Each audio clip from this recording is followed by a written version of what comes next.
बिस्मिल्लाहिर्रहमानिर्रहीम अस्सलाम वालेकुम वरहमतुल्लाहि वबरकातुहू and welcome back to my channel. Welcome back to the new video. देखिए, हर इंसान कुछ तकलीफ से गुजर रहा है, ठीक है ना। और वो तकलीफ अल्लाह पाक की तरफ से आजमाइश ही है, ठीक है ना। ऐसा नहीं है कि अल्लाह पाक हमें सज़ा दे रहा है, हमें अच्छा ही गुमान रखना है अल्लाह पाक से कि नहीं, हम पे अल्लाह पाक अपनी आजमाइश दे रहा है। क्यों? क्योंकि हम अल्लाह पाक के पसंदीदा बंदे, ठीक है ना। और हम सब चाह रहे होते हैं कि अल्लाह पाक हमारी इस आजमाइश को जल्दी ख़त्म कर दे, हमें राहत के दिन जल्द से जल्द दिखाए। देखिए, हर इंसान की आजमाइशें आती हैं और वो वक्ती तौर के बाद वो ख़त्म ज़रूर होती हैं, ठीक है ना। तो मैं आज आप लोगों के साथ कुछ ऐसे साइंस बताऊंगी जिससे आप लोगों को पता चल जाएगा कि हाँ, अब हमारा भी आजमाइश के दिन ख़त्म होने वाले हैं, अल्लाह पाक हमसे राज़ी होने वाला है। मैं आप लोगों को साथ 6 ऐसी निशानियां शेयर करूंगी जिससे आप लोगों को आइडिया हो जाएगा। आप फील करने लगोगे कि हाँ, ये अगर मेरे साथ हो रहा है इसका मतलब ये है कि हाँ, मेरा भी वक्त बदलने वाला है, ठीक है ना। फिर आप अपने ऊपर रख के इसको चेक करना, ठीक है। तो सबसे पहले जो है निशानियां हैं, जो पहली साइन मैं आपको बताऊंगी वो ये है कि जब आप नोट करो कि आपके अंदर दीन की मोहब्बत आ गई है, ठीक है ना। आपको ऐसा फील होने लगे कि यार मुझे बस दीन इस्लाम से इतनी मोहब्बत है, उससे लगाव है, आप उसकी नई नई बातें सीख रहे हो, आप कुरान पाक की तिलावत आपने शुरू कर दी है, आप दीन को समझना शुरू कर रहे हो, आप अल्लाह के करीब आना शुरू कर रहे हो। आपको इतना हो गया है कि आपने दीन को समझना, दीन को फॉलो करना अपने नॉर्मल रूटीन का हिस्सा बना लिया है ना। तो ये एक वाहिद निशानी है कि हाँ, अल्लाह पाक आपसे राज़ी है और इसीलिए अल्लाह पाक ने आपको अपने करीब कर लिया है। और जब हमें अल्लाह पाक ने करीब कर लिया है तो इसका मतलब है कि हमारे जो अब आजमाइश के दिन हैं वो अब राहत के दिन में तब्दील होने वाले हैं, ठीक है ना। तो आपको अगर ऐसा लगे कि हाँ, अब मैं यार इस्लाम से थोड़ा करीब हो गई हूँ, अल्लाह से करीब हो गई हूँ, मैंने अपने अंदर इस दीन को पैदा करना शुरू किया है, मीन्स अपने अंदर मैंने दीन को फॉलो करना शुरू किया है, तो ये एक बहुत अच्छा पॉजिटिव प्लस साइन है, ठीक है ना। अच्छा जी, दूसरा साइन जो मैं आप लोगों को बता रही हूँ, मैं बहुत शॉर्ट वीडियो बना रही हूँ, मेरी कोशिश है कि मैं जल्द से जल्द ख़त्म करूँ, लेकिन इसके लिए आप लोगों को मेरे चैनल को फिर सब्सक्राइब भी करना होगा, लाइक भी करना होगा और आगे अपनी फैमिली एंड फ्रेंड में शेयर भी करना है, जो किसी का हम भला कर सके। देखिए, हम अपनी ज़ात तक भला रखेंगे ना तो हमें इसका सवाब नहीं है। अगर हम थोड़ा सा भी किसी के साथ भलाई करना चाहते हैं ना तो किसी और के साथ हम अच्छा करें, उसके लिए राह बनाएं बेहतरी के लिए। क्योंकि कहते हैं ना कि आप किसी के लिए अच्छा बीज बोगे, किसी के लिए अच्छा कदम उठाओगे तो सबसे पहले वो अच्छाई आपकी झोली में आके गिरती है, फिर उसकी झोली में पहुंचेगी, ठीक है ना। हम किसी के लिए अच्छा करते हैं तो लेकिन सबसे पहले अल्लाह पाक उसके साथ अच्छा करने से पहले हमारी झोली में वो अच्छे का रिटर्न ज़रूर देता है और फिर सामने वाले को रिटर्न मिलता है, उसको गिफ्ट इनाम मिलता है, ठीक है ना। ये सोच कर आप अपनी ज़िंदगी का हिस्सा बना लोगे ना कि यार हर चीज़ में अगर मैं किसी के साथ अच्छा करूँगा, कोई आपसे कोई मदद मांग रहा है तो आप ये करो कि उसको अच्छे साफ दिल से उसका मशवरा दो, साफ दिल से उसको राय दो, अपने ऊपर रख के। कोई आपसे हेल्प मांग रहा है, कुछ भी पूछ रहा है, उसको सच करके बताओ। कोई आपकी इसकी जिस्मानी हेल्प कर सको, कुछ बना के अपने फ्रेंड्स पड़ोसियों में दे दो, बीमारी की हालत में अयादत कर दो। मीन्स आप तो आप ये नहीं समझना कि यार मुझे उसका सामने वाला इंसान रिटर्न नहीं देगा, आप ये नहीं समझो। आप ये समझो कि मैंने उसके साथ भलाई कर ली, ये मेरा आला ज़र्फ था, अब मुझे इसकी रिटर्न का इंतज़ार अल्लाह पाक की तरफ से, क्योंकि वही मुझे इसका रिटर्न देगा। मैं आपको भरोसा दिलवाती हूँ कि उसको आप रिटर्न दोगे ना, इससे पहले वो रिटर्न आपको मिलेगा अल्लाह पाक की तरफ से। और अल्लाह पाक की तरफ से दिए हुए रिटर्न होते हैं ना, वो इंसानों के रिटर्न से बहुत बड़े होते हैं। क्योंकि इंसान है ना, अपनी ताकत के हिसाब से थोड़ा बहुत करता है और अल्लाह पाक अपनी ताकत के हिसाब से बहुत ज़्यादा करता है, क्योंकि वो तो दो जहानों का बादशाह, उसके लिए तो कोई कमी पेशी नहीं है, ठीक है ना। तो बहुत ट्रैक से हट गई, अब नेक्स्ट पॉइंट पे आते हैं, ठीक है ना। आपको अगर दीन की समझ आ गई तो वेल एंड गुड, ये पहला पॉइंट है, आपकी फर्स्ट निशानी है। सेकंड ये कि आपने सुना होगा व तो इज़्ज़ो मन तशा व तो ज़िल्लो मन तशा, कुरान पाक में ये बहुत दफ़ा है, ठीक है ना। इसका मतलब ये अल्लाह पाक जिसे चाहे इज़्ज़त बख्शे, जिसे चाहे ज़िल्लत बख्शे, ठीक है ना। आप महसूस करोगे कि देखिए, जब आप अल्लाह के करीब होना होगे ना और अल्लाह पाक आप पे आजमाइश में होगे और अल्लाह पाक को आपकी आजमाइश ख़त्म करनी होगी, तो आप खुद नोट करोगे कि अल्लाह पाक ने आपके लिए इतनी इज्जत वाले रास्ते बनाए हुए होंगे, लोगों के दिलों में आपके लिए इज्जत होगी, आपको हर जगह से इज्जत और मर्तबा मिलेगा। और देखिए, उस इंसान के आप अपने इर्द गिर्द के इंसानों में वो इज्जत और मर्तबा देखोगे ना तो ये ज़रूर समझ लेना कि इसका मतलब है कि अल्लाह के यहाँ भी हमें इज्जत का मर्तबा मिला है। क्यों?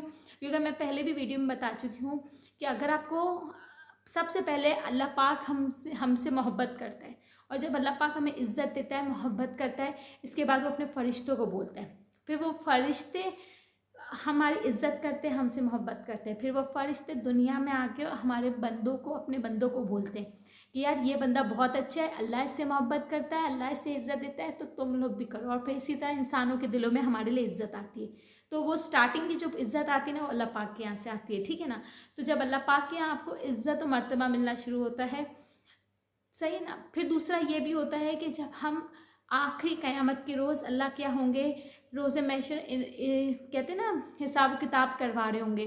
तो जब हम अल्लाह के करीब होंगे, अल्लाह ने हमें इतनी इज़्ज़त तो बख्शी हुई होगी ना, तो हमारे लिए वो जो वक्त है ना आजमाइश का, जो हमारा जो वक्त है इम्तिहान का, वो भी इतना आसानी से अल्लाह पाक क्रॉस करवा देगा, क्योंकि हमें अल्लाह पाक ने अपना महबूब बनाया हुआ होगा। हम अल्लाह के करीब होंगे, अल्लाह पाक हमें इज़्ज़त दिया हुआ होगा।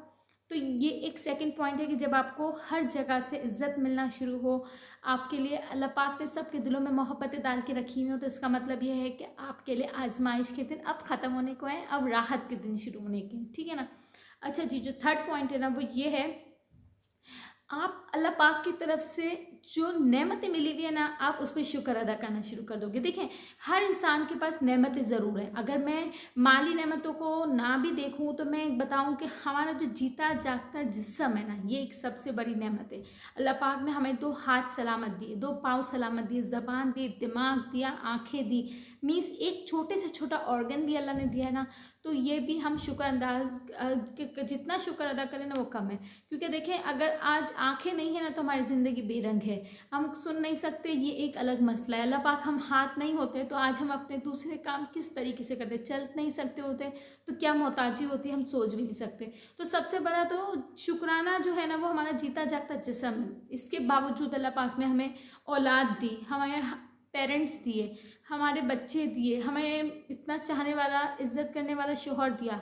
इसके बावजूद अल्लाह पाक ने हमें खूब माल दिया, माल कम दिया, ज़्यादा दिया, वो तो अल्लाह की तक़सीम है, उसके ऊपर मैं एक ख़ास वीडियो अलग बनाऊंगी। लेकिन हमें अल्लाह पाक ने हर जगह से नेमतें दी हुई हैं, ठीक है ना। तो जब आपको अपनी मौजूदा नेमतों में शुक्र अदा करने लगे ना, आपको लगे कि मैं इसकी तो औकात भी नहीं रखती और अल्लाह पाक ने मुझे इतना नवाज दिया, तो समझ लेना कि फिर आपके लिए तो दर खुल गए, रास्ते खुल गए, मौजों के रास्ते खुल गए, ठीक है ना।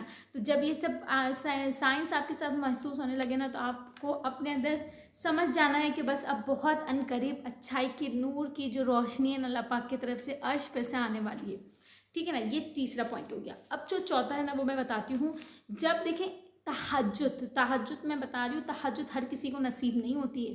तहज्जुद सिर्फ वही इंसान पढ़ता है जिसको अल्लाह को मनाने की तलब होती है, और जिसे अल्लाह पाक को अपने पास आधी रात सिर्फ अकेले में अल्लाह पाक को उस बंदे की चाहत होती है ना, तो अल्लाह पाक उसे खूब इसके दिल में मोहब्बत डालता है और उसे खड़ा करता है, और वो बिना अजान के, अजान नमाज में रात के पहर सोते हुए बिस्तर को छोड़ के अल्लाह के लिए खड़ा होता है, अपनी ख्वाहिश मनाने के लिए खड़ा होता है, क्योंकि उसे पता है कि ये वो वक्त है जब मेरा अल्लाह 7वें आसमान से पहले आसमान पे मेरे लिए, मेरी सुनने के लिए आया है, मुझे नवाजने के लिए आया है, तो क्या मैं बिस्तर छोड़ के नहीं खड़ा हो सकता। ये जो सोच है ना, ये हर किसी को फ़ौरन नसीब नहीं होती है। तो जब आप अल्लाह के इतने करीब हो जाओगे और अल्लाह पाक को आपके दिन बदलना होगा ना, तो अल्लाह पाक आपको तहज्जुद पे ले आएगा। अल्लाह पाक आपके साथ वो जो तहज्जुद का वो वक्त होता है ना, जिसमें अल्लाह और हम बंदे इतने करीब होते हैं कि जैसे हमें अल्लाह हमारे कान में, हम अल्लाह के कान में हर बात बोल रहे हैं और अल्लाह हमारे कान में हमें तसल्ली दे रहा है। इस तरीके से होगा जैसे हम अल्लाह को विस्पर करके बता रहे हैं कि अल्लाह मेरा ये मसला है, हल कर दो, और अल्लाह पाक हमें विस्पर करके जवाब दे रहा है कि बेशक इंशाल्लाह बहुत जल्द, बहुत अनकरीब, ठीक है ना। तो जब आपको ये सिम्टम्स महसूस होने लगे, तो समझ जाइएगा कि बहुत बहुत अच्छा आपके लिए होने वाला है आगे। अच्छा जी, जो पांचवा है वो है, अच्छा आप पांचवें जो मैं बताती हूँ वो है, देखिए हर इंसान गुनाह का पुतला है, ठीक है ना। हम ज़ाहिरी गुनाह भी करते हैं और बातनी गुनाह भी कर रहे होते हैं, ठीक है ना। ज़ाहिरी गुनाह हम इस तरीके से कर रहे होते हैं कि हमने सामने किसी की चोरी कर ली, गिबत कर ली, इसके अलावा दूसरे भी कितने चलते फिरते गुनाह हैं, कुछ गलत देख लिया, कुछ गलत कर लिया, कुछ भी XYZ हम करते हैं, ठीक है ना, ज़ाहिरी। और बातनी ये है कि मीन्स हम अपने दिलों में इतने बुग़्ज़ रख रहे हैं, लोगों के लिए नफ़रतें रख रहे हैं, और बहुत चीज़ें हम अपने दिलों में, मीन्स हम अपना दिल को साफ़ नहीं रख रहे, ठीक है ना। तो जिस दिन आप अपना दिल साफ़ कर लोगे ना, आपने अपनी तरफ से उस इंसान को, चाहे उस इंसान ने आपको जितनी ही तकलीफ़ दी हो, अगर आपने जिस वक्त उसको माफ़ कर दिया, आपने कहा कि मैंने तुम्हें माफ़ किया, मेरा मामला ख़त्म, अब अल्लाह का मामला, आपने खुद को इस मामले से हटा दिया और आपने अपना दिल साफ़ कर दिया, आप बातनी तौर पे साफ़, ठीक है ना। तो जब आप अपने आप को बातनी तौर पे अपना दिल साफ कर लेते हो सब के लिए, आपने ये कहते हो कि हाँ अल्लाह मैंने अपनी तरफ से उसे माफ़ कर दिया, मेरी तरफ से एक मामला ख़त्म है, अब मेरा मामला यहाँ नहीं है, अब तुम्हारा और उसका मामला है, क्योंकि मैंने अपना मामला तुम्हारे सुपुर्द कर दिया। तो आपने अपने आप को बातनी तौर पे पूरा दिल को साफ कर दिया, किसी के लिए बुग़्ज़ नहीं रखा, और ज़ाहिरी तौर पे भी आपने किसी की बुराई, बैक स्टेबिंग और किसी के भी गुनाह अपने ऊपर लेना, मीन्स बुराइयाँ करना, चोरी चकारी करना और गीबतें करना और किसी के ऐब जाहिर करना, मीन्स आपने ज़ाहिरी तौर पे भी अपने गुनाह छोड़ दिए हैं और आपने अपने आप को बिल्कुल पाक कर दिया है। ठीक है ना। आपके अंदर ये समझ आ गई कि नहीं यार ये चीज़ें मुझे नहीं करनी, मुझे अपने आप को इन छोटी छोटी चीज़ों से जिसको हम कंट्रोल कर सकते हैं उन गुनाहों को, और इससे हम अपने आप को बचा सकते हो। अगर आपने ये महसूस करके अपने आप को कंट्रोल करना शुरू कर दिया ना, तो इसका मतलब ये कि अल्लाह पाक ने आपको अपने और करीब लाना शुरू कर दिया। और जब अल्लाह पाक के हम करीब आ रहे होते हैं तो हमारे दिन भी फिरने शुरू हो रहे होते हैं, हमारे दिन भी अच्छाई की तरफ आना शुरू होते हैं। ठीक है ना। ये हो गई है 5 निशानी। और जो लास्ट निशानी है वो ये आप नोट करोगे कि देखिए हमें पे जो आजमाइश आई है, ठीक है ना, जिस आजमाइश में हम ये नोट कर रहे हैं कि हमारे अंदर चेंजेस आए, तो जब आपको ये आजमाइश सज़ा ना लगे ना और आपका दिल तसल्ली कर जाए कि यार हमें अल्लाह पाक हमसे गुनाह की सज़ा नहीं दे रहा है, अल्लाह पाक के हम पसंदीदा है, अल्लाह हमें आजमा रहे, हम अल्लाह से शिकायतें ना करें, अल्लाह को हम कोसे ना, शिकायतों में ना बोले कि अल्लाह तुमने हमारे साथ ही ऐसा क्यों किया, हर चीज़ मेरे साथ ही क्यों ऐसी होती है, क्यों किसी के साथ नहीं होती है, हर मसले मेरे साथ लगे हुए हैं, मेरे पास ये भी नहीं है अल्लाह, मेरे पास वो भी नहीं है, देखो उसके पास ये भी है। हम ये सब चीज़ें छोड़ दें और साथ में फिर हम बोले कि नहीं अल्लाह पाक इसके बदले में जो तुमने मुझे दिया है ना अल्लाह, मैं अपने नीचे वालों को देखता हूँ या देखती हूँ तो मेरे पास तो वो भी नहीं है। तो जब आपके अंदर ये चीज़ की समझ आ जाए कि आपको जो आजमाइश मिली है उसमें आपको तसल्ली और सब्र आ जाए और आप अपने वक्त पे सब्र करना सीख जाओ ना, तो ये एक बहुत बड़ी निशानी है कि आपके जो इम्तिहान के दिन थे, आजमाइश के दिन थे, वो अब ख़त्म होने को हैं। ठीक है ना। इन निशानियों के बाद आपको ये पता चल जाएगा कि हाँ अब मेरे आसानियों वाले राहत के दिन अब आने को हैं। आप अपने अंदर ये चीज़ को नोट करो और प्लीज़ मुझे कमेंट करके बताना मेरी वीडियो कैसी लगी। मिलते हैं नेक्स्ट वीडियो में। टिल देन अल्लाह हाफिज़, बाय बाय।